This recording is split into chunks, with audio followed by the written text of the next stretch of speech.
What's up, Revo fans? Today we are out on my first ride of our Husqvarna MC6 test bike.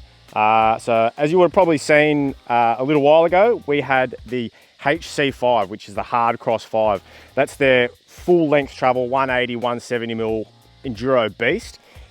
This is a slightly shorter travel, a little bit more refined, sort of trail bike verging on enduro bike.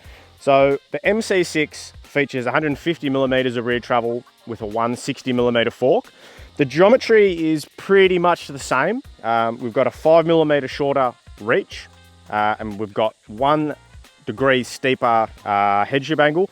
The seat tube angle is 0.3 of a degree difference, so we won't worry about that.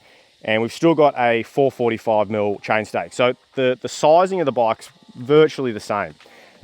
It's also pretty much spec'd the same. A few little differences. We've got some different brakes, but we've still got X01 drivetrain, Newman wheel sets. This bike comes exclusively as a mullet as well.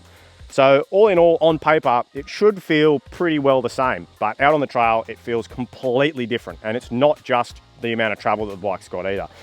The Mount Cross version of bike, so this comes in different spec models, but we've been blessed with the 6, so we've got the top spec. The Mount Cross 6 is a much more refined bike. The HC5 was a big burly enduro beast, like it just absolutely ate up the rough stuff. Now, not saying that this doesn't eat up the rough stuff, but it's a lot more agile, it's a lot more precise in the corners, and where you want to take the bike, you have a lot more sort of control over it. It is a little bit lighter, so another massive difference between the bikes is this is a full carbon fiber construction frame. So it has shed a little bit of weight, but I'm also noticing that it's a fair bit stiffer in the back end over its bigger alloy brother.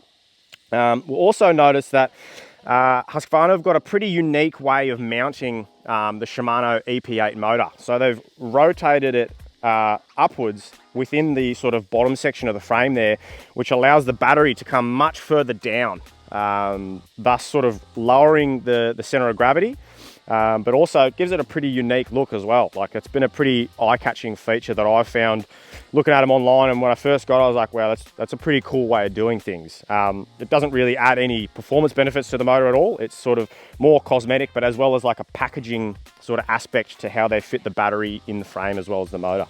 So all in all, I've been really, really impressed with this bike this morning. Like I said, we've been doing some pretty big jumps, some real nice corners and that kind of thing. And it's like a Swiss Army knife. Like, it wants to do a little bit of everything, but it definitely excels where, you know, we're going a little bit quicker through some technical terrain and we're having to sort of change direction really quickly and precisely. We're riding some pretty rough trails now coming up, and it's going to get pretty hairy and loose down the bottom of this trail. And I'm sort of envisioning that, you know, my line changes are going to be, the wheels are going to be exactly where I want them. So far, really, really impressed with the Husqvarna Mount Cross 6. We're going to be holding on to this bad boy for a while longer, do a full wrap up on this puppy.